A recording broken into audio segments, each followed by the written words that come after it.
ان کا رخ کہاں ہے؟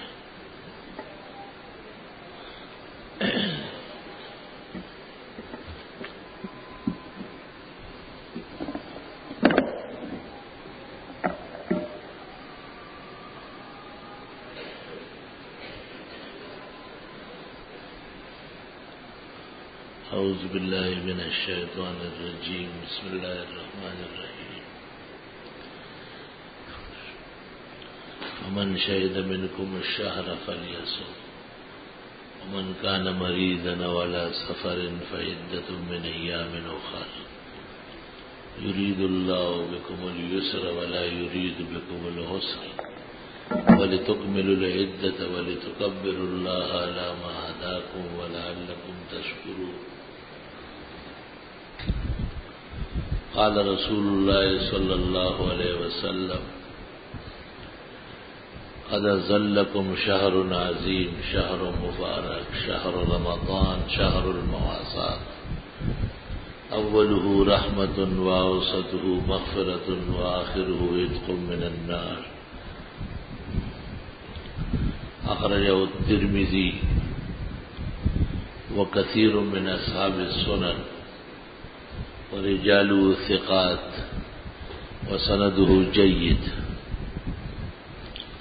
اللهم صل وسلم على عبدك ورسولك ونبيك ونجيك محمد أحمد وعلى آله وأصحابه وبارك وسلم عليه. رمضان شریف کے فرض روزے اللہ تعالیٰ نے مسلمان کے لیے اس کے بہت سارے ترقیات کا باعث بنایا ہے. قرآن شریف میں ہے کہ روزے کے اول و آخر تقوی اور پرہیزگاری ہے. روزے میں خود بخود گناہوں کی توجہ کم ہو جاتی ہے، گناہ کے افعال بند ہو جاتے ہیں،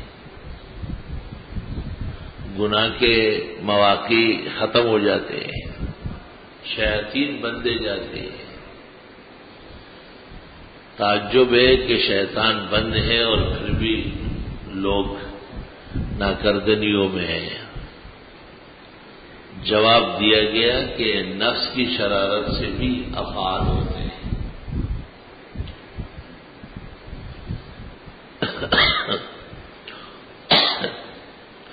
شیطان کو بھی پتا تھا کہ رمضان شریف آ رہا ہے اور میں جیل جاؤں گا،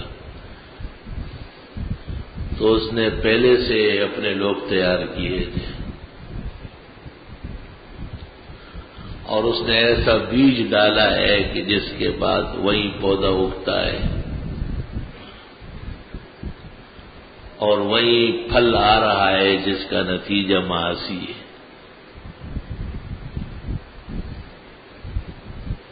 یہ بھی ممکن ہے کہ 11 مہینے جو وہ سرکشی کراتا ہے 12ویں مہینے میں اسی کا آثار ہوتے ہیں. بے نیہی تو نہیں ہوتا لیکن اثر ہوتا ہے. یہ بھی ممکن ہے کہ سرکش شیاطین بندے ہوئے ہو، عام جو زیادہ مستند اور رجسٹرڈ نہیں ہے وہ گھومتے پھرتے ہو اور وہ ناجائز اور برے افعال کرواتے ہو.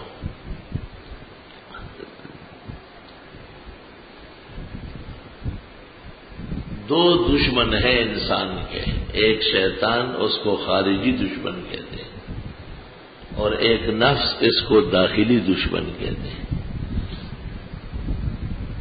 جیسے گھر میں بیٹا نافرمان ہو، سرکش ہو، بہن بھائی سے تکلیف ہونے لگے، داخلی لوگ ہیں، گھر کے لوگ ہیں، اور باہر بھی دشمن ہو تو باہر کے دشمن سے بچنا آسان ہے لیکن داخلی دشمن سے بچنا بہت دشوار کام ہے.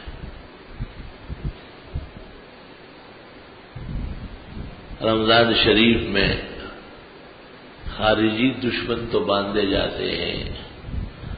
سفیدت مردت الجن، صاف حدیث آئی، سرکش شیاطینوں کو جکڑا گیا ہے. وَتُغْلَقْ أَبْوَابُ النِّيرَانِ، جہنم کے دروازے بند کیے گئے، یعنی اہل ایمان کے لیے. وَتُفْتَحْ أَبْوَابُ السَّمَاءِ وَتُفْتَحْ أَبْوَابُ الْجَنَّةِ، اور جنت کے دروازے کھول دیے گئے. یہ بات تو بالکل بین اور نظر آ رہی ہے کہ شیاطین بندے ہوئے ہیں، کیونکہ رمضان کی راتوں میں اور نمازوں میں جتنی خلائق آتی ہے یہ کبھی بھی کسی موقع پر بھی نہیں ہوتی.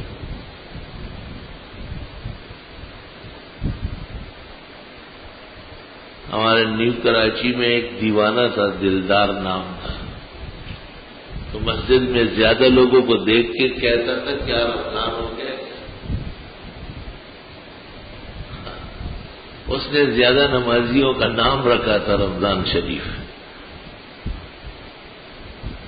رمضان المبارک میں خیر و برکت بہت زیادہ ہے. ہم پورا سال دین میں رہتے ہیں، مدرسے میں، مسجد میں، لیکن شاید کوئی قرآن شریف مکمل ہوتا ہو.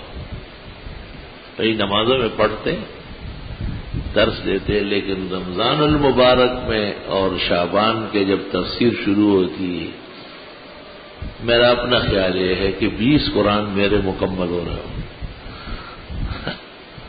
کیونکہ وہی سبق جو دن میں یہاں پڑھاتا ہوں تو وہ اتنی دفعہ تفاسیر میں دیکھنا ہوتا ہے. کوئی بیچ میں کچھ آیتیں رہ رہی ہو تو وہ ہم پڑھ لیتے ہیں تاکہ تلاوت کا تسلسل قائم. تلاوت روح ہے، روح جان ہے. اس لیے نمازوں میں حکم ہے کہ وہ قرآن پڑھو. یہ نہیں کہا کہ ترجمہ سناؤ. قرآن شریف کا ترجمہ اور تفسیر جو ہے وہ تو ایک ضرورت ہے،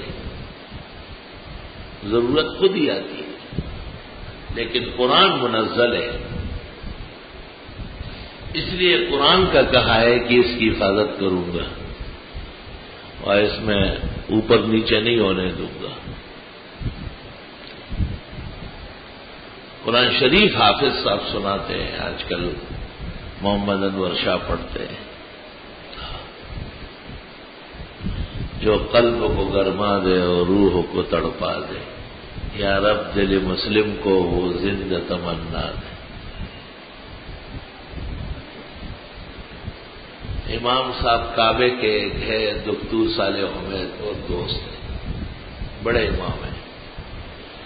ان کی مجلس شورا کے آج کل رئیس ہے. تو ایک موقع پہ میں نے ان کو کہا کہ اس فانی زندگی میں میری ایک ہی ارمان ہے کہ آپ ہمارے ہاں آئیں اور جمعہ پڑھائیں. اور انہوں نے مجھے کہا یہ ارمان نہیں، یہ آپ کا مقصد ہے اور میں اس کا رکن پورا کروں گا. اور فرمایا 2 جمعے پڑھاؤں گا آپ کے یہاں اور 8-10 دن قیام کروں گا اور آپ کے تمام لوگوں سے ملاقات کروں گا. میں ان اماموں کی طرح نہیں ہوں جو خالی منہ دکھا کے بھاگ جائیں. میں آپ کے یہاں قیام کروں گا، آپ کے درس میں جاؤں گا، جس طرح آپ پڑھاتے ہیں میں بھی پڑھاؤں گا. 2-3 سال جب گزر گئے تو ان کے سیکرٹری نے مجھ سے پوچھا کہ شیخ آپ کو یاد کرتے ہیں، کیا جواب دوں؟ میں نے کہا آپ کو ہمارے شہر کا حال معلوم ہے، ان زمانے میں یہ علماء کرام کا قتل بڑا عام ہو گیا تھا، تو قیمتی مہمانوں پر آدمی بہت ڈرتا ہے. جب آدمی جان نہیں بچا سکتا ہے تو مہمانوں کو کیا لائے. شیخ سمجھ گئے اور شیخ نے کہا کہ واقعی پاکستان کے اور کراچی کے حالات مخدوش ہیں. مجھے بہت زیادہ صدمہ ہوا. میں نے کہا اوہو، یہ بھی ایک وقت دیکھنے کا تھا کہ امام کعبہ خواہش رکھتے ہیں آنے کی اور ہم روک رہے ہیں.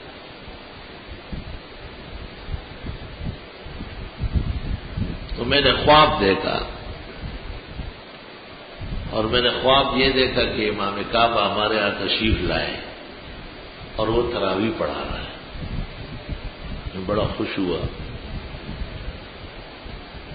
تو رات کو محمد انور شاہ نے 7ویں اور 8ویں رکعت مدینہ منورہ کے جو بڑے امام ہیں عبد الباری سبیتی اس کے طرز پر پڑھائی، ویسے شریم و سدیس کے طرز پہ پڑھتا ہے۔ میں نے سمجھا کہ شاید اللہ رب العالمین نے وہ جھلک دکھانی تھی۔ مسلمانوں کا حرمین شریفین سے اور طرح کا تعلق، اور یہ تعلق بڑھتا ہے، کم نہیں ہوتا۔ اس لیے امام ابو حنیفہ نے کہا ہے کہ زیادہ دیر تک وہاں نہ رہے، جلدی جلدی آئے اور جائے، سارے مزارات بھی نہ دیکھے، سارے جگہ بس کچھ چھوڑا کرے۔ اس میں بڑی زبردست حکمت ہے، آنا نصیب ہوتا ہے بار بار۔ یہ یار لوگ جاتے ہیں عمروں کے لیے، پیسے ویسے تو بہت ہو گئے، لیکن تبدیل نہیں ہوتے۔ مصیبت یہ ہے اثر نہیں لاتے۔ یہاں ہمارا ایک شخص رہتا تھا، تو کافی دنوں بعد مجھے ملا، میں نے کہاں گئے؟ جی وہ بری امام صاحب کیا، سوڑ شریف کیا، شکیل کیا، فلان کیا۔ میں نے کہا بے شرم بے حیا، تو اس بڑے دربار میں پیش ہو کے تو نے دیکھا نہیں کہ کعبے سے مدینے تک بس ایک ہی قبر ہے اور وہ سارے جہان اس کے سلام کرنے جا رہے ہو، قبرے وبرے سب بڑھنے ختم۔ میں نے کہا حج اور عمرہ اس لیے کیا جاتا ہے کہ یہ قبر پرستی سے بے نیاز ہو جاؤ، رہنے دو، مجھے تو بابا ہوتے دے ڈانگا، کچھ بھی نہیں رکھا ہوا ہے۔ یہ صرف اجمی بغاوت اور سازش ہے۔ حج اور عمرے کا سب سے بڑا مقصد یہ ہے فَاجْتَنِبُوا الرِّجْسَ مِنَ الْأَوْثَانِ، گندگیاں چھوڑ دو، وَاجْتَنِبُوا قَوْلَ الزُّورِ، جھوٹ بولنا چھوڑ دو، اتھے دا دستگیر، اتھے دا غوث اعظم۔ بس رسول اکرم صلی اللہ علیہ وسلم ساتھ 2 فقیر لیٹے ہوئے، ابوبکر عمر، بس بیٹی بھی وہاں بقیع میں، 11 بیویاں بھی بقیع میں، 4 بیٹیاں بقیع میں، اور کتنے بڑے بڑے صحابہ وہاں مدفون ہیں۔ جب قرآن نازل ہوتا تھا تو یہی لوگ بیٹھے تھے خدمت، اور جب ایمان بن رہا تھا تو یہی جماعت نبی کی صحبت میں تھی، اور قرآن نے جب مومن کہا تو انہی کو کہا، اس وقت کوئی اور نہیں تھا، یہی لوگ سب جنت البقیع میں یا مکہ مکرمہ میں جو مرے، جنت معلیٰ میں یا سفروں میں۔ یار سعودی عربیہ کا یہ احسان امت قیامت تک نہیں بھول سکتی کہ ان کی جان درگاہوں سے چھڑا لی۔ درگاہوں کے ہوتے ہوئے جناب رسول اللہ صلی اللہ علیہ وسلم کے مقام اور مرتبے میں فرق آ رہا تھا۔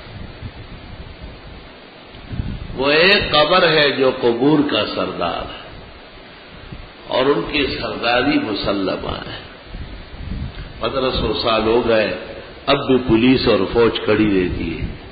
کوئی ٹیڑھا پیڑا وہاں گزرنے لگے تو آ کے اس کو کندھے سے پکڑ کے سیدھا کر دیتے۔ اب بتا ادھر آ کے بھی شرارتیں کر رہا ہے۔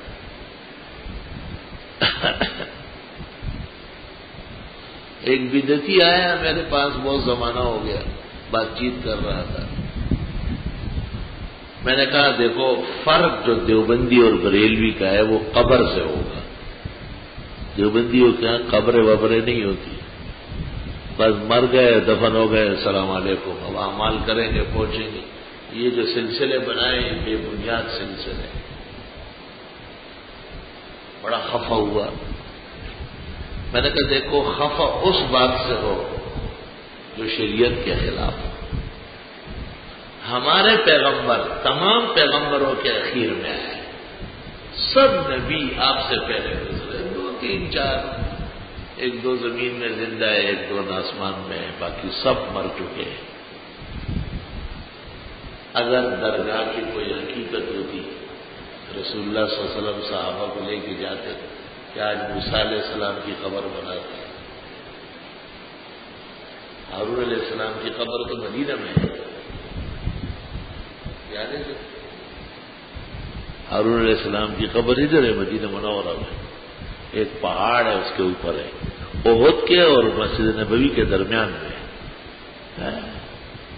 بس یہ پتہ چلتا ہے یہ یہاں ہارون علیہ السلام دفن ہے، کیونکہ کتابوں میں ہے، انکار نہیں ہوا ہے، صحیح بات ہے۔ تو حضرت یہاں بھی تشریف نہیں لے گئے، صحابہ سے کہتے کہ ذرا اینٹ رکھو، تھوڑا سا بتی جلا لو، ایک جھنڈا لگا لو۔ آپ تو جھنڈے اتارنے آئے تھے، ایک ہی جھنڈا اسلام کا آپ گاڑتے تھے جہاد کے موقع پر۔ تو میں نے کہا ایک اعتراض تو بدعتی پر یہ ہے کہ درگاہوں کو انہوں نے کعبۃ اللہ سمجھا ہوا ہے، اور یہ شرک کی بنیاد ہے، بدعت کی جڑ ہے۔ دوسری بات یہ کہ ہمارے رسول جناب نبی کریم صلی اللہ علیہ وسلم نے فرمایا کھانا کھانے سے پہلے ہاتھ دھو، سنت۔ آپ نے فرمایا جوتا دائیں پیر سے پہنو، اتارتے وقت پہلے بائیں سے اتارو، یہ حدیث ہے۔ منہ صاف کرو، مسواک کرو، مسواک پر تمہیں بڑا اجر ملے گا۔ ایک نماز مسواک کے ساتھ بغیر مسواک کے 70 نمازوں سے افضل ہے۔ 70 نمازیں بہت بڑی چیز ہے۔ اور رات کو سوتے وقت، جاگتے وقت، کھانے کے بعد، نماز کے وقت، کبھی کبھی جب خدشہ نہ ہو خون نکلنے کا، وضو میں ہر وقت۔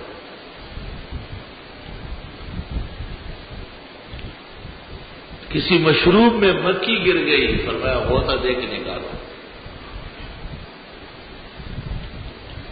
راستے کے دائیں طرف چلو، مسافہ دونوں ہاتھوں سے کرو، شلوار اوپر باندھو، مرد کے لیے 5-6 ٹخنوں سے اوپر کرو۔ وہ کون سا مسئلہ ہے جس میں پیغمبر کی ہدایات ہے؟ یہ نکاح ہے، کتنا لمبا مسئلہ کتاب النکاح چلتا ہے۔ اللہ اکبر۔ یہ بیماری ہے، عیادت، علاج، معالجہ، مسئلے شروع ہو گئے، حدیث ہے، سب حدیث ہے۔ مثلا بیمار کی عیادت جلدی نہیں کیا جائے، ابھی وہ گھر پہنچ گئے اور آپ پیچھے پہنچ گئے اور تکلیف ہو جائے گی، شام کو آ جائے گا، صبح آ جائے گا۔ جب 2-3 دن گزر جائے تو اب آپ دریافت کریں کہ میں آپ کی اظہار کرسی کے لیے آنا چاہتا ہوں، اجازت ہے؟ ممکن ہے اللہ نے اس کو صحت دی ہو، وہ کہے میں نماز میں آ رہا ہوں۔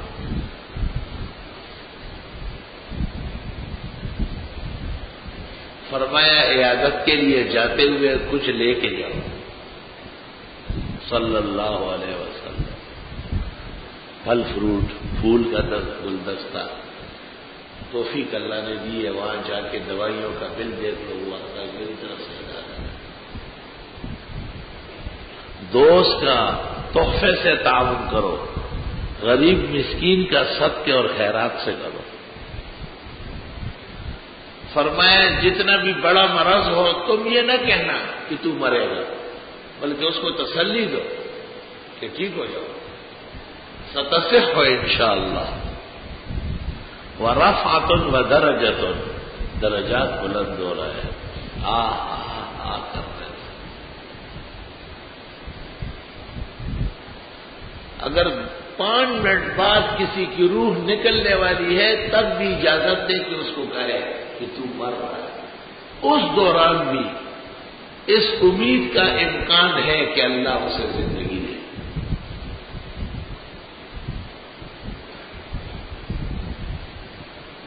اور جب نظر آنے لگے کہ سفر آخرت قریب ہے، تو آخرت کی نعمتیں بیان کرو. مرنے والے کو جہنم، تکلیفیں، قبر کی پریشانی یہ بیان کرنا مکروہ ہے. ایسے ہی جا رہا ہے تو بہت ڈرا. مومن ڈرا کے نہ بھیجو، امید دلا کے بھیجو کہ یہ اعمال تو ہماری اصلاح کے لیے. اصل تو 3 چیزیں ہیں. ایک، اللہ نے ہم کو ایمان و اسلام دیا ہے الحمدللہ. دوسرا، رسول اللہ صلی اللہ علیہ وسلم کی شفاعت ہے. اور سب سے بڑھ کر اللہ کا فضل و احسان. وہ کام ہوگا، کام بنے گا آپ کا، مت گھبرائے. علماء دین نے یہاں تک کہا ہے کہ وہ جو 5 سوالات و جوابات ہیں وہ بھی رہنے دو، وہ خود ہی آ جائیں گے. اس کا تعلق مشکات اور ریاض الصالحین سے نہیں، ایمان سے ہے. فرشتہ آ جاتا ہے باقاعدہ. ابن ماجہ میں ہے، وہ تلقین کرتا ہے کہ یہ منکر نکیر آ رہے اور جوابات اس طرح ہے. میں کہتا ہوں وہ کون سا مسئلہ ہے؟ احمد کبیر رفاعی خربوزہ نہیں کھاتے تھے. کا سنت طریقہ معلوم نہیں ہے کاٹنے. ایک طالب علم نے کہا واہ احمد کبیر رفاعی کتنے بڑے بزرگ ہیں، ادھر بیٹھے. کہا خربوزے پر جو پھانگ کے بنے ہوئے ہیں نا، اس کے اوپر چلو بسم اللہ پڑھ کر، یہ سنت طریقہ ہے. قصہ ختم. تہذیب بھی ہے اس میں. ایک سائز سے بنے گے نہیں کہ ایک پانگ کا اتنا بڑا ہو جس کے لیے بھینسا منگوانا پڑے، ایک اتنا چھوٹا ہو کہ 2 لے کے کھانا پڑے. تو اللہ رب العالمین نے اس پہ نشان لگایا ہے. بعض روایات میں کہ آدم علیہ السلام کی جب توبہ قبول ہوئی تو حق تعالیٰ نے کہا 1 پھل کی اجازت ہے. بولو کون سا بھیجو؟ 1 پھل جنت کا اجازت ہے. آدم علیہ السلام نے کہا خربوزہ. تو جنت سے خربوزہ آیا فرشتہ لے کے، تو حضرت نے ایسا کر کے لے لیا. میں یہ بتانا چاہتا ہوں کہ کون سا مسئلہ ہے جس کی دلیل اور وضاحت شریعت میں نہ ہو. لیکن پیغمبر نے 23 سال وحی کے دور میں کبھی بھی یہ نہیں کہا کہ تم لوگ بوری بستر لے کے مزارات پہ جاؤ، قبروں پہ جاؤ. کبھی بھی اس طرح ایک حدیث بھی پوری دنیا میں نہیں. جو کہتے ہیں مجھے آگاہ کریں، میں اگلے جمعے کو اس کا شکریہ ادا کروں. کہیں بھی نہیں، بالکل نہیں. یہ پوچھا صحابہ نے. بخاری شریف کتاب الجنائز میں صحابہ نے یہ پوچھا کہ کبھی کبھی ہم چلتے ہیں، راستے میں قبرستان آتا ہے، کیا کریں، کیا آداب ہے؟ قولوا السلام علیکم یا اہل القبور یغفر اللہ لنا ولکم انتم سلفنا ونحن بالاثر وانا ان شاء اللہ بکم لاحقون. اللہ تعالیٰ کا سلام ہو تم پر، خدا تمہیں عافیت سے رکھے. تم آگے بڑے ہو، اب پیچھے آنے والے. ہمیشہ رہنے والی بس ایک اللہ کی ذات.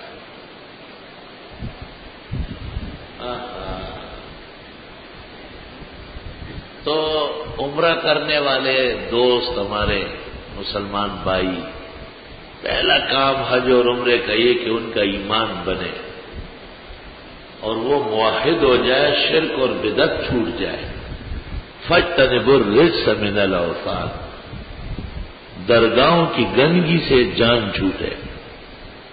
واجتنبوا قول الزور، اور یہ جو لمبی لمبی کہانیاں درگاہوں کی ہے، اس جھوٹ بولنے سے جان چھوٹے.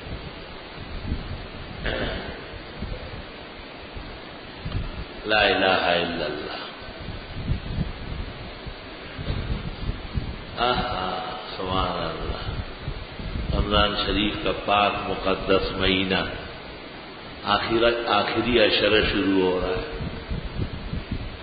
یہ عشرہ اور زیادہ گرما گرم ہوتا ہے. اس میں دوست اور بھائی لوگ اعتکاف کے لیے بیٹھتے ہیں، بڑا اچھا کرتے ہیں.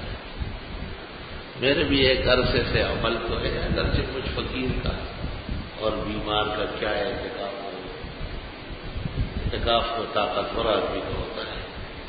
تمام پابندیوں کا خیال رکھے، تمام لمحات کو عبادت سے بھر لے اور اس کی آنکھیں ہر وقت آنسو سے تر ہو اور اس کے سینے اور دل میں سوز الہی اور محبت الہی کا جلوہ ہو، ان لوگوں کا اعتکاف کوئی معنی رکھتا ہے۔ ہم تو عادتاً بیٹھتے ہیں۔ ہاں، تو کسی نے کیا بہترین شعر کہا ہے،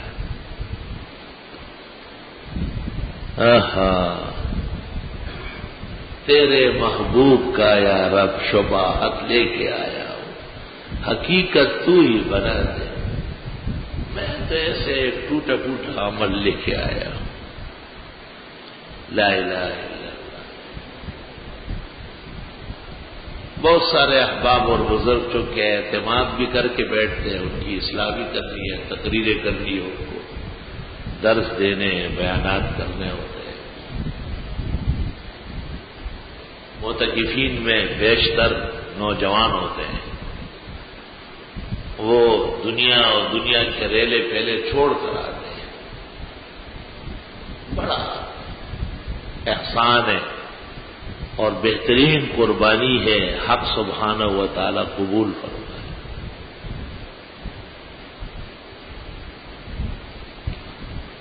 اور یہ جو چندے والے گھومتے ہیں نا، تو اس میں تو آپ بہت کم ڈالتے ہیں۔ ایک مہمان آیا تھا، اس نے شاید کہیں دیکھا نہیں تھا، تو مجھے کہا یہ لوگ نمازیوں کو کیا دے رہے ہیں؟ میں نے کہا نہیں، نمازیوں کو نہیں، چندے لے کہا چندے تو کوئی نہیں دے، رکھ تو یہ رہے کہ یہ کوئی چیز لائے اور ان کو دے۔ میں نے کہا یہ غسل بہت اچھا کرتے ہیں، جب گھر سے نکلتے ہیں تو پورا صاف ستھرا ہو کے آتے ہیں، دنیا کی آمیزش نہیں رکھتے، اس لیے یہ مسجدوں کا نمونہ ہے۔ آپ کے سامنے دو جوان لڑکے عزت و احترام کے گھرانوں کے مسجد کے تعاون کے لیے جولی لے کے چل رہے ہیں، تو آپ کو خیال کرنا چاہیے، اس سے بہتر موقع کیا ہو۔ لا الہ الا اللہ۔ اور ہم اس کے زیادہ حق میں بھی نہیں ہیں، مگر نمازیوں سے اور محلے سے ایک تعلق کا نتیجہ ہے، اور یہ سنت طریقہ بھی رہا ہے۔ حدیث شریف میں پیغمبر نے خود اور حضرت بلال نے جولی پکڑی ہے، بخاری میں ہے بغیر۔ آپ نے کہا جہاد ہونے والا ہے، سخت ضرورت ہے،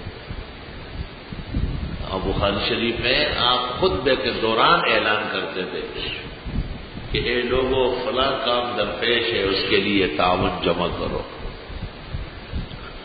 جس طرح مسلمانوں کو یہ کہنا کہ اللہ کی توحید مانو، شرک سے بچو، سنت پر چلو، بدعت سے توبہ کرو، اس طرح ان کو یہ بھی رہنمائی کرنی ہے کہ آپ اپنے حلال مال، بہترین کمائی دین پر خرچ کر رہے ہیں۔ یہ مسلمانوں کا حق ہے کہ ان کو آگاہ کیا جائے۔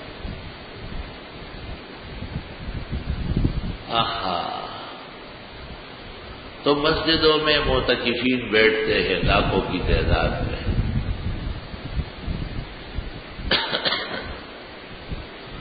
میں جب اس مسجد میں آیا اس وقت تو اور شکل تھی ابتدائی،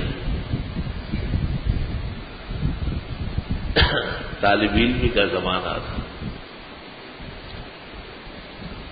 اور بہت کم آبادی تھی آس پاس کی، یہاں تک کہ کارخانے نہیں تھے، قریبی جنگلات تھے، کیکر ہوتے، ہر طرف کیکر تھا،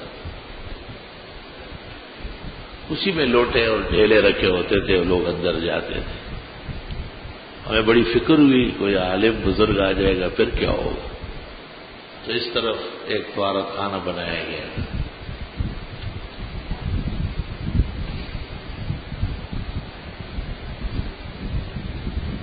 تو یہاں ایک بزرگ اعتکاف میں بیٹھتے تھے، ان کا نام تھا نور اللہ صاحب۔ وہ کہیں 13G کی طرف یا 13G1 کی طرف رہتے تھے، اور یہاں کمیٹی سے تعلق تھا، ان کے دوست تھے، مسلکن وہ شافعی تھے، پرانا کوئی خاندان تھا ہندوستان کا جس میں شوافی چلے آئے تھے۔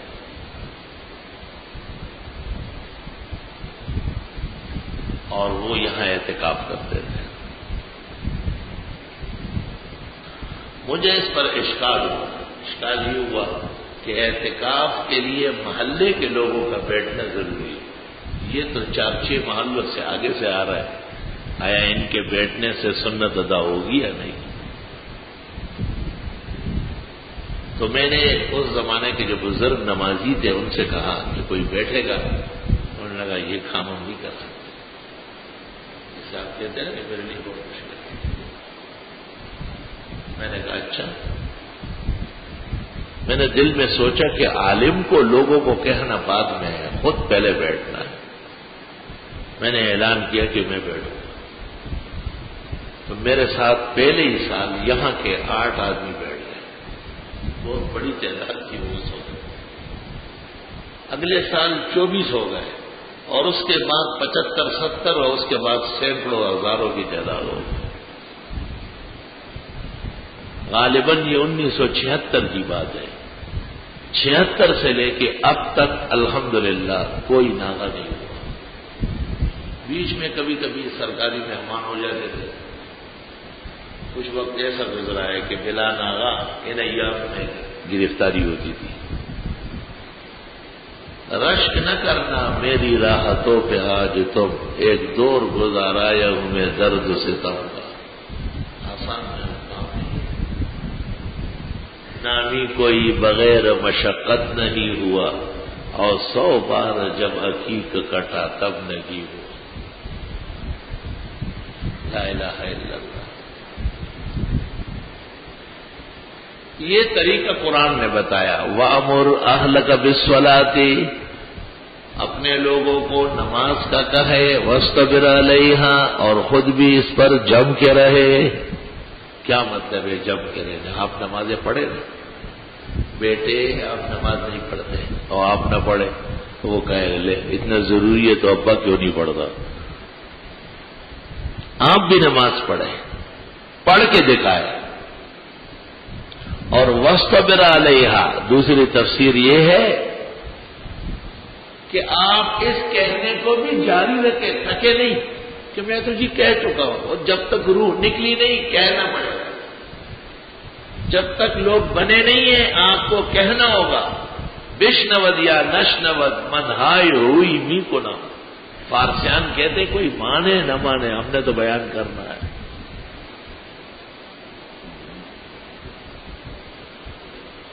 امت کی تبلیغ اس لیے کمزور ہے کہ یہ تھک جاتے ہیں. انبیاء علیہ السلام اور ان کے جو ممدوحین تھے جانشین، ان کی تبلیغ مستحکم تھی، وہ تھکتے نہیں تھے. قرآن کریم میں حضرت نوح علیہ السلام کی تبلیغ کو کس شان سے اللہ نے بیان کی. انی اعلنت لہم واسررت لہم، میں نے ان کو کھل کر بھی کہا، آہستہ بھی کہا. کلما دعوتہم لتغفر لہم، جب بھی میں نے ان کو دعوت دی کہ آپ ان کی مغفرت کر لیں اور یہ بخشے جائے. جعلوا اصابعہم فی آذانہم، انہوں نے اپنی انگلیاں کانوں میں ٹھونسی. واستغشوا ثیابہم، اور کپڑے ڈال کے. واصروا واستکبروا استکبارا ثم انی دعوتہم جہارا، پھر میں نے کھل کر بھی کہا. اللہ، ایک پیغمبر کی تبلیغ ہو رہی ہے اونچی آواز سے، آہستہ، گھر جا کر، باہر، مجمع میں، ایک ایک آدمی سے. دین کا کام بڑی مضبوطی چاہتا ہے. دین کے کام میں نرمی اور کمزوری کبھی بھی نہیں چلتی. لوگوں کی تبلیغ میں یہی کمی ہے کہ وہ آج کہے تو کل نہ کہے. کہے بھی تو نرم اور ڈھیلے الفاظ سے نہیں، جو مسئلہ ہے اس کی حیثیت پوری بیان کرو.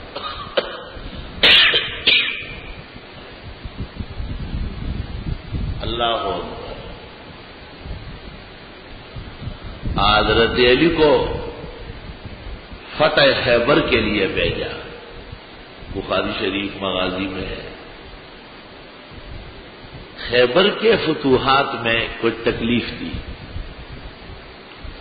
آپ کو بذریعے وہی پتہ چلا کہ حضرت علی کو بھیج دیں، آسانی ہو جائے گی.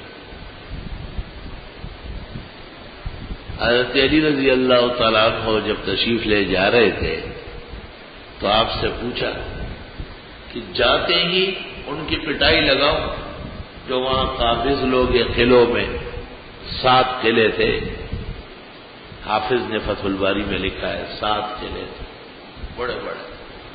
قلعے کا مطلب یہ ہوتا تھا کہ اگر باہر دشمن آیا تو بادشاہ بماں خاندان فوج اور رعیت کے اندر ہی رہے گا اور اندر کوئی نہیں جا سکے گا. ان کی اجازت یہ قلعہ ہوتا. اندر 10 سال کا راشن 20 سال کا راشن مویشیوں تک کا خوراک موجود ہوتا تھا. تو لوگ اندر رہتے تھے.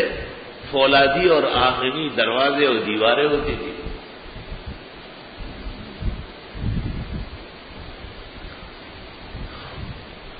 محمد بن قاسم نے بھی یہاں راجہ داہر کو قلعے میں محصور کیا تھا. تو راجہ داہر نے کھلوایا کہ 200 سال تک آپ یہاں رہیں پرواہ نہیں اور ہمارے اندر قلعے میں سب کچھ موجود ہے. اور یہاں گجرات سے شروع ہو گیا تھا اور جیت پور تک یہ قلعہ جا چکا تھا. اتنا بڑا قلعہ تھا. کتنے 1000 ایکڑ پر مشتمل تھا.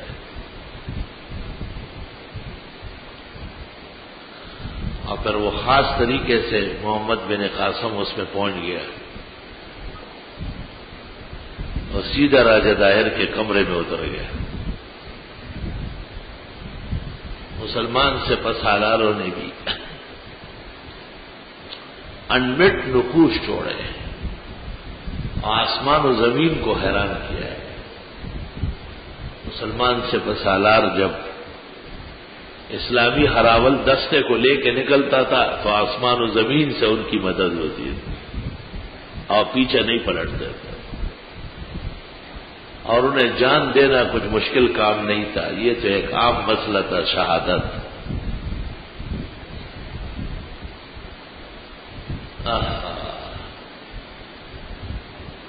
تو حضرت علی جب خیبر کے قلعوں کو فتح کرنے روانہ ہو رہے تھے بخاری شریف میں رسول اللہ صلی اللہ علیہ وسلم سے کہا کہ چاہتے ہی مارنا شروع کروں. آپ نے کہا سمجھاؤ پہلے تقریر کرو تبلیغ کرو شاید اللہ ان کو سمجھ دے. اور بڑا عجیب جملہ آپ نے کہا لا یہدی اللہ بک رجلا. اگر ایک آدمی کو بھی اللہ نے آپ کی وجہ سے ہدایت دی خیر لک من حمر النعم.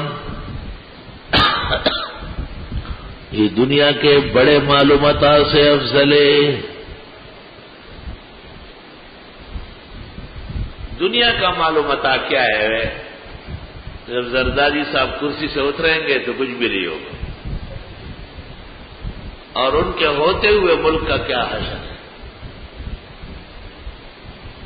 آج ہی اخبارات میں کہ انہوں نے امریکہ سے نئی مدد مانگی.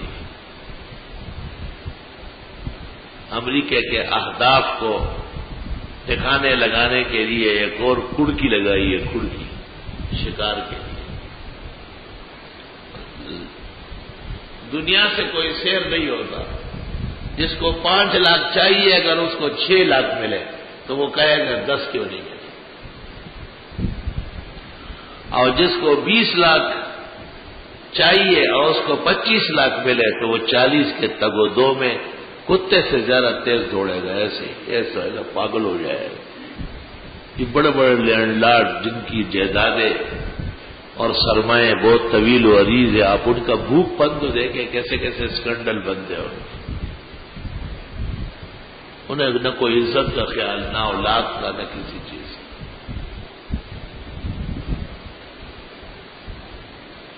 وہ ایک بزرگ نے حکایت کی گئی ہے سمجھانے کے لیے کہ ایک بزرگ نے اللہ تعالیٰ سے کہا میں شوق سے عبادت کرنا چاہتا ہوں.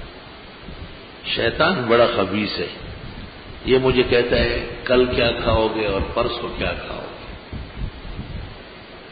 تو جتنا رزق میرا ہے وہ مجھے دے دے. جب یہ مجھے کہے کیا کھاؤ گے تم نے تو اتنی بڑی نماز شروع کر دی تو میں کہوں گا کمرہ بھرا ہوا ہے اسٹور بھرا ہوا ہے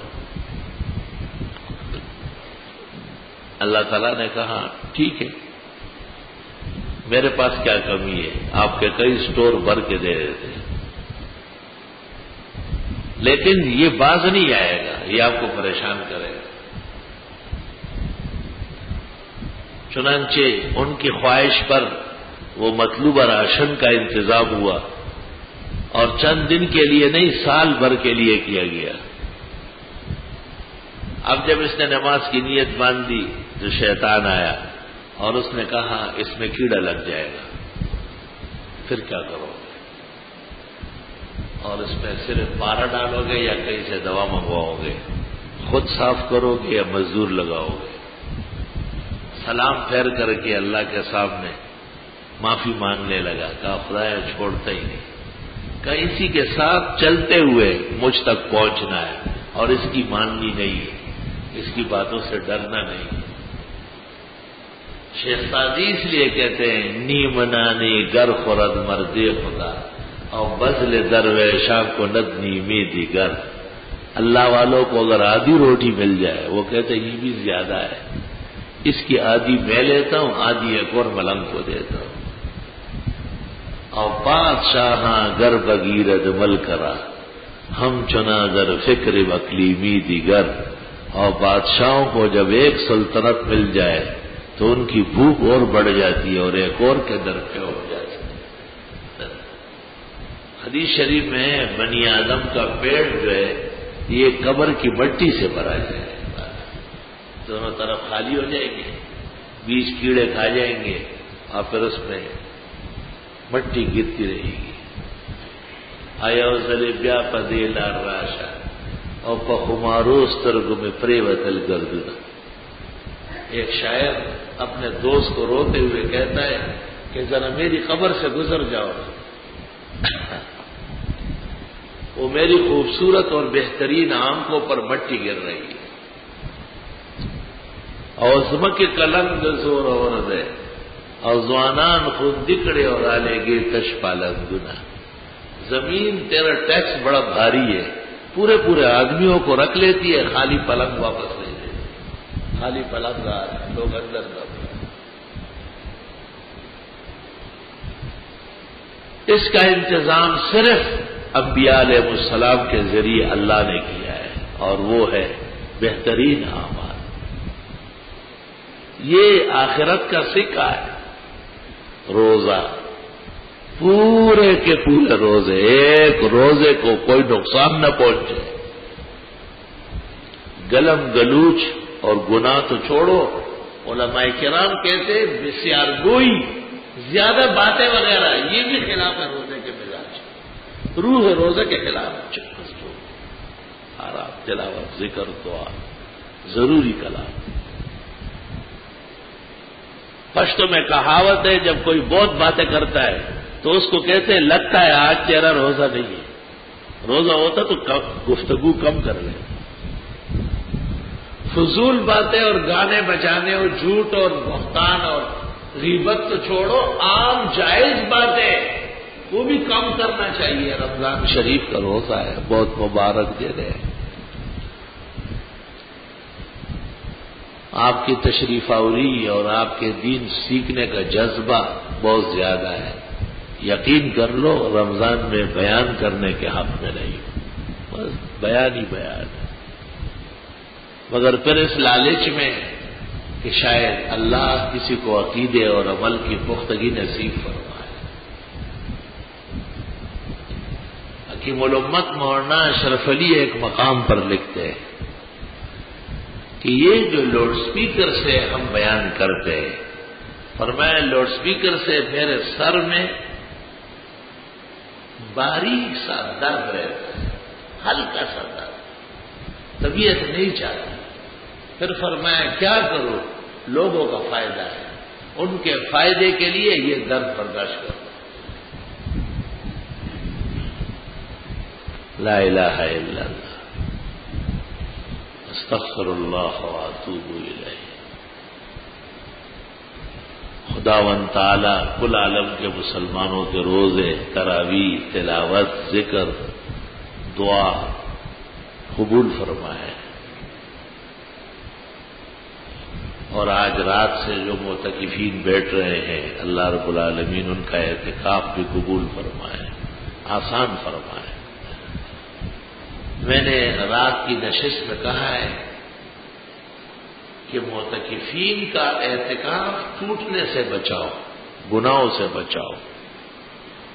معتکف کے ساتھ یہ چھوٹا احسان ہے کہ آپ کھانا لے آئے، ملنے آ رہے تھے تو بہترین افطاری لے آئے، اس کے بغیر کام چل جائے گا۔ معتکف کے ساتھ بڑا احسان یہ ہے کہ انہیں آداب اعتکاف آپ بھی سمجھائے۔ بعض اوقات معتکف خانوں میں ایک تماشا مچھلی بازار لگ جاتی ہے، ہم معلومات کرتے ہیں، پورا انتظام ہوتا ہے، معلوم ہوتا ہے کوئی باہر سے ملنے والا آیا ہے، ملنے والا ہے یا بندر صاحب آیا ہوا ہے، جس کی وجہ سے معتکف اعتکاف سے نکل رہا ہے اور آپے میں نہیں رہ رہا ہے۔ تو اعتکاف میں بیٹھنا صد مبارک، اللہ توفیق دے، اللہ آسان فرمائے، مگر اعتکاف کی دولت کو نفسیاتی کمزوری اور بشری خطایا سے بچانا یہ روح اعتکاف ہے، اور ہم سب اس کے محتاج ہیں۔ معتکفین اعتکاف کو دنیا میں بڑا عمل اور آخرت کی نجات اور مغفرت کا بہت بڑا سامان سمجھے۔ اگر وہی حرکتیں کرنی ہے جو باہر تھی تو پھر مسجد کو کیوں گواہ بنا رہے اپنے گناہ پر؟ پھر تو باہر ہی ٹھیک تھے، یہ آنے کی ضرورت ہی نہیں تھی۔ جب مسجد میں آتے ہیں تو مسجد کے ماحول اور ان کے اوصاف یہ اختیار فرمائے ہیں۔ بعض حضرات کو کچھ پریشانی بھی ہوتی ہے تو ان کے لیے کہ انشاءاللہ عید کی نماز متصل میدان میں ہی ہوگی اور اس میں کوئی ایسی روک رکاوٹ نہیں رہے گی، کیونکہ بہت سارے نمازی فکر مند ہوتے ہیں، تاکہ ان کا تشویش ذہن دور ہو جائے، اور امید ہے کہ ہمیشہ ہی عید کی نماز اپنے محل پر رہے گی انشاءاللہ تعالی۔ فطرہ جو مقرر ہوا ہے وہ آپ کو پتہ ہے، 2 کلو آٹے کی قیمت 80 روپے کے قریب لگی۔ بہت سستائی ہے پاکستان میں نا، ہمارے حکمران کبھی کبھی کہتے ہیں کہ ابھی بھی یہ بہتر ہے، مطلب یہ ہے کہ اس کو آگے بڑھانا ہے۔ اور اگر کوئی شخص کھجور یا کشمش یا جو کے اعتبار سے دینا چاہے تو پھر 3.5 کلو کشمش یا کھجور یا جو کی قیمت لگانی پڑے گی۔ بعض لوگوں نے اپنے موبائلوں بھی محفوظ کیے، اور یہ پہلے سے دینا بہتر ہے تاکہ فقراء و مستحقین اپنی عید کی خوشی کر سکے، اور آخری وقت اس کا نماز عید کے لیے روانگی ہے، اس کے بعد دینا یہ مکروہ ہے اور گناہگار ہونے کا بھی اندیشہ ہے۔ اللہ تعالیٰ کے فضل و احسان سے اور آپ حضرات کی مخلصانہ دعاؤں سے اور توجہات سے ہماری ٹوٹی پھوٹی اور کمزور کوششوں کے نتیجے میں رب العزت نے یہاں مقتدر ادارہ قائم فرمایا ہے، جس میں ہزاروں مسافر طلباء ناگفتبی حالات کے باوجود اللہ کے فضل، شکر، احسان کے ساتھ علوم کی تکمیل میں مصروف رہتے ہیں۔ اس وقت بھی دورہ تفسیر میں 1000 سے متجاوز لوگ ہیں، اور ہر رات بلا ناغہ 20-30 طلباء تراویح میں اپنا اپنا ختم کرتے ہیں کمروں میں، کیونکہ اتنی مسجدیں ان کو کہاں ملے گی۔ یہ سب اس محلے کی اور اس شہر کی اور ملک کی سعادت و خوشبختی ہے۔ تو آپ ان تعاون میں ہمارے جامعہ کا بھی خیال رکھیں اور بھرپور تعاون فرمائیں، تاکہ ہمیں سال بھر مسافر مستحق طلباء کو دین پڑھانے میں اور ان کی خدمت کرنے میں آسانی رہے. بقیہ مسائل و احکام میں عصر کے وقت بھی اور تراویح کے بعد اور کبھی کبھی فجر میں بیان کرتا ہوں. اللہ تعالی رمضان شریف کا تقدس، تراویح کا تسلسل، تمام کے تمام روزے اور اب اعتکاف اور دیگر نیکیاں اول توفیق دے اور پھر قبول فرمائے. وآخر دعوانا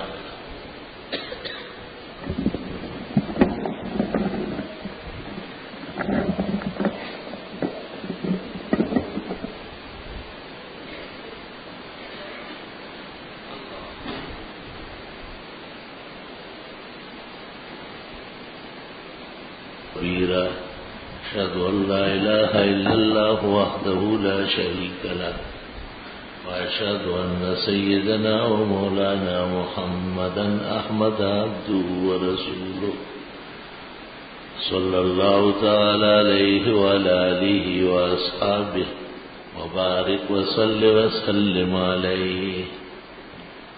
أما بعد فأعوذ بالله من الشيطان الرجيم. بسم الله الرحمن الرحيم.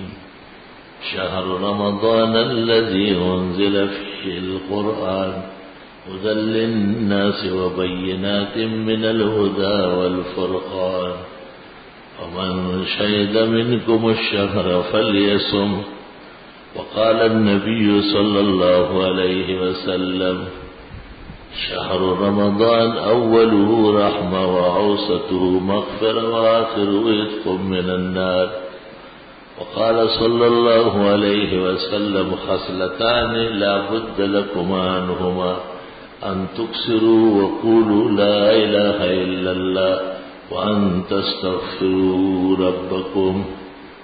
وقال صلى الله عليه وسلم لا بد لمسلم أن يقول اللهم إنك عفو كريم تحب العفو فاعف عنا وإنا نسألك من الجنة ونعوذ بك من النار.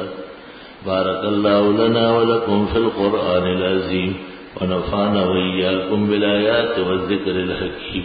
إنه تعالى جواد قديم كريم ملك بر ورب رؤوف رحيم.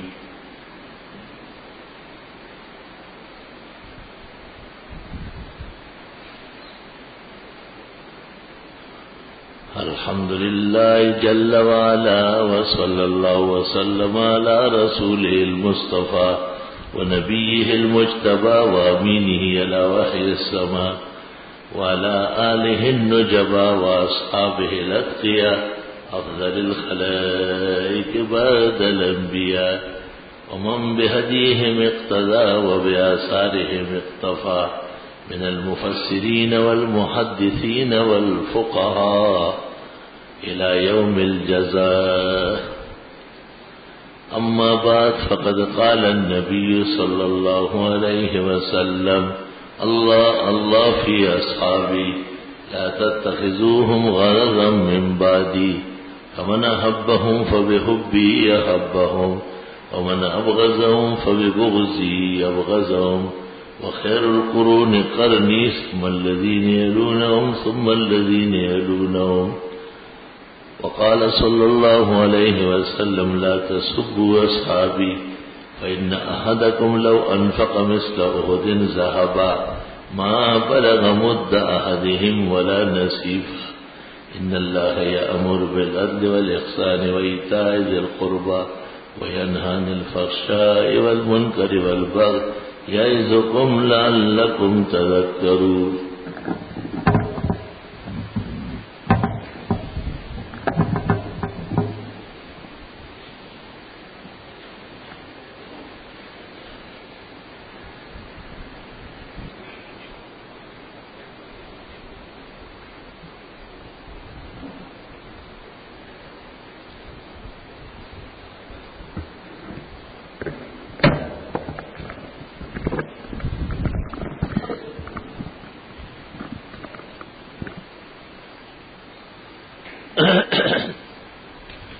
بسم اللہ الرحمن الرحیم.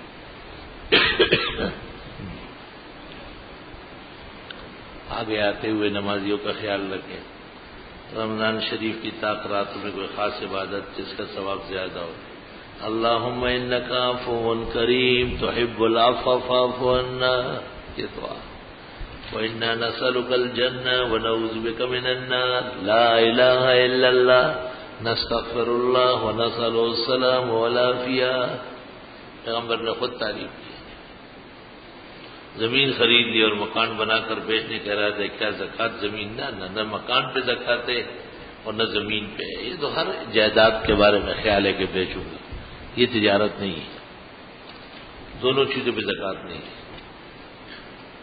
فرض نماز کے بعد اجتماعی دعا کروانا سنت ہے یا مستحب؟ مستحب ہے. اگر مستحب ہے یا سنت نہیں ہے تو اس کو مضبوطی سے پکڑ لینا کیسا ہے. دوام علی الاستحباب مستحب ہے، التزام نہیں ہے، دوام ہے. تراویح کی 4 رکعت کے بعد دعا پڑھنا کیا سنت عمل ہے؟ تراویح کے 4 رکعت کے بعد سبحان ذی الملک والملکوت، سبحان ذی القدرت والجبروت، اور یا کوئی بھی سبحان اللہ، یہ بہتر ہے. روزے میں جو کلی کرنے کے بعد منہ میں پانی چلا جاتا ہے تو اس کے بارے میں کیا حکم ہے؟ اگر پانی حلق سے نیچے اتر گیا روزہ ٹوٹ جائے گا. لیکن یہ فساد خطا ہے. خطا فی الصوم میں صرف قضا ہوگا، کفارہ نہیں. فجر کی دو سنت جو فرض جماعت کے دوران پڑھتے، کیا یہ صحیح ہے؟ جی ہاں، پہلے سے پڑھنا چاہیے. اگر نہ پڑھی گئی تو پھر فرضوں کے دورانیے میں بھی جب دوسری رکعت کے رکوع تک آنے کا امکان ہو فاصلے پر پڑھے.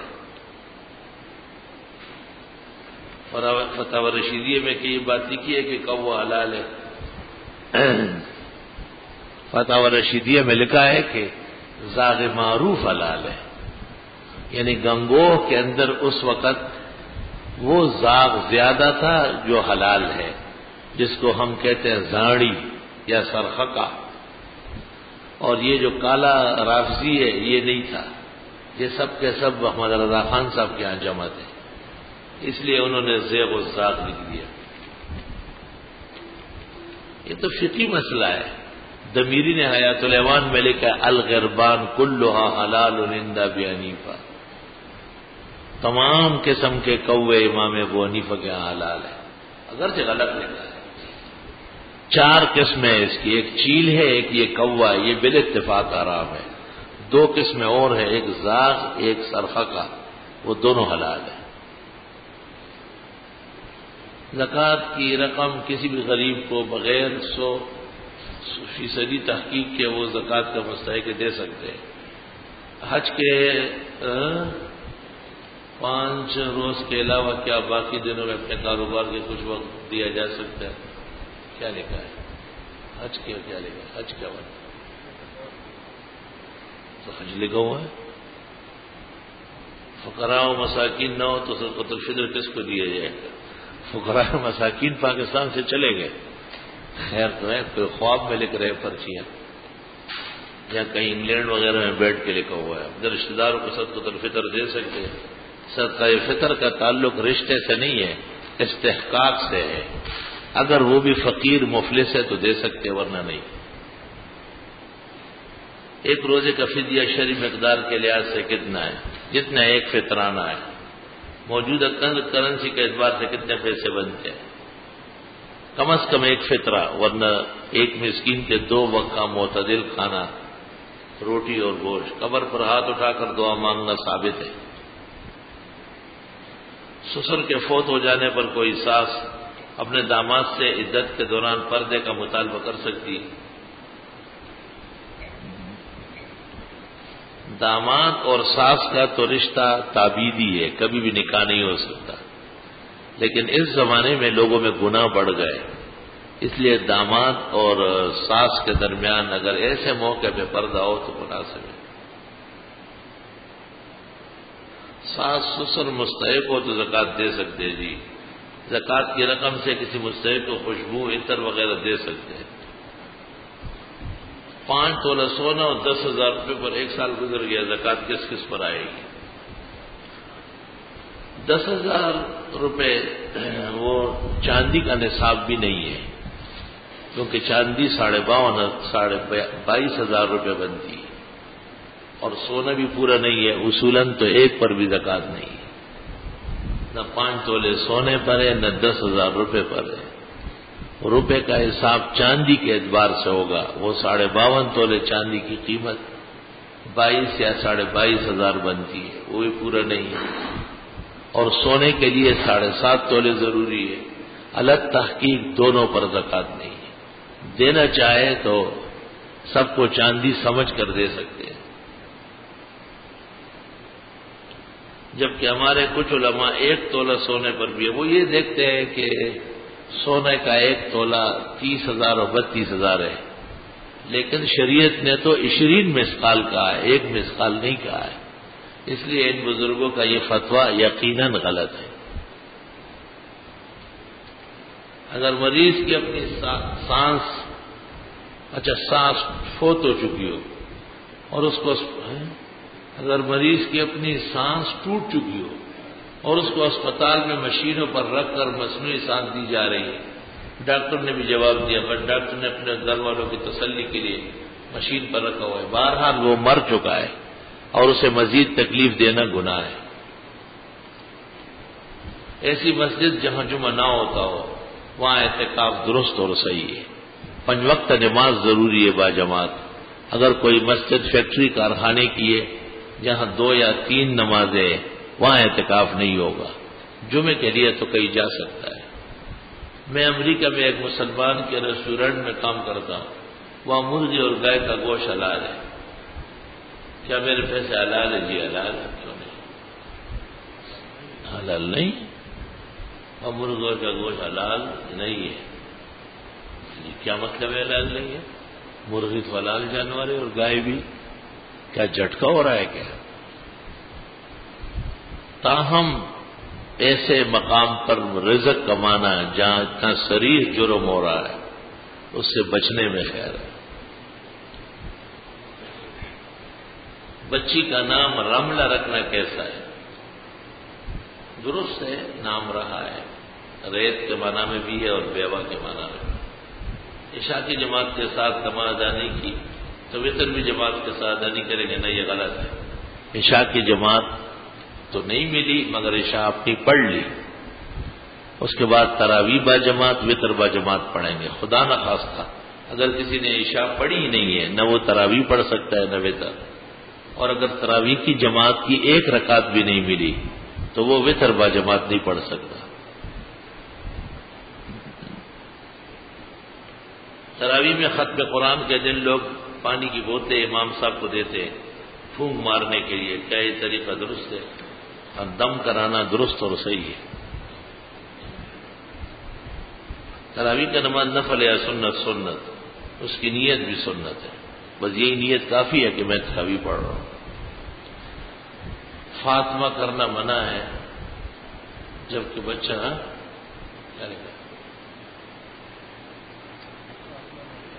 کیا زکوٰۃ کی ادائیگی نقد رقم کے بجائے اس کا راشن ایک ہی بات ہے، وہ بھی دے سکتے۔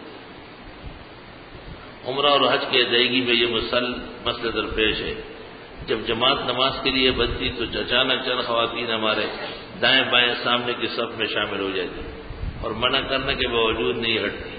ایسی صف جس میں مرد اور خواتین اکٹھے اور نماز نہیں ہوگی،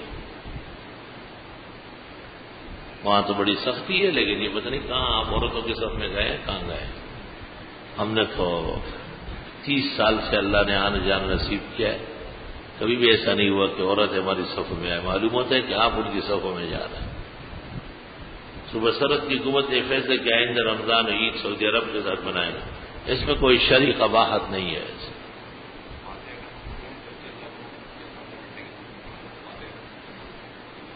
یہ فاتحہ ہے، یہ تو فاطمہ ہے۔ ایسے شخص کو جواب دینا علم کی توہین ہے۔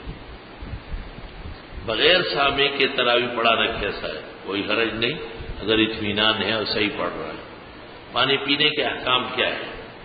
بیٹھ کر پیے، دائیں ہاتھ سے پیے، 3 سانسوں سے پیے، بسم اللہ پڑھ کے پیے، کھانے سے پہلے پیے جائے، اختیار ہے، اس میں کوئی پابندی نہیں۔ شمس المعارف میں لکھا ہے کہ شمس المعارف غیر معتبر کتاب ہے۔ میرے ساتھ پیشاب کا عارض ہے، خطرے آتے ہیں، میرے لیے وضو کا کیا ہوگا؟ میں حافظ بھی ہوں، جماعت کروا سکتا ہوں، جناب سے گزارش ہے مسئلے سے آگاہ فرمائے. بہرحال آپ ہر نماز کے لیے تازہ وضو کرائے، اس دوران جماعت کرا سکتے ہیں. میرے بھائی بیمار ہے، اللہ تعالیٰ صحت شفا دے. الاحسن کا اعلان ماہنہ مع الاحسن آ چکا ہے اور اس میں بہت اہم مہم مضامین ہیں. فقیر کا ایک پرانا جمعہ ہے جس میں رمضان شریف، روزے کی اہمیت، فرضیت، تراویح، اعتکاف، فطرانہ سب تفصیلات پوری ہے. الحمدللہ رب العالمین. نستغفرک اللہم و نسألک السلام علیکم.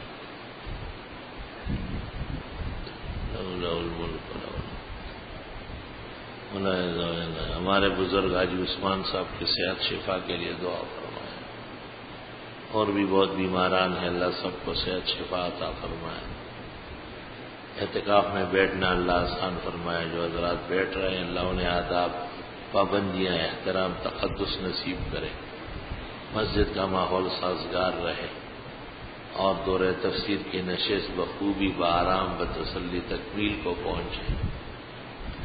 ہر طرح کی دعائیں جو مانگی جاتی ہے رب العزت قبول فرمائے. صلی اللہ تعالی علیہ وسلم.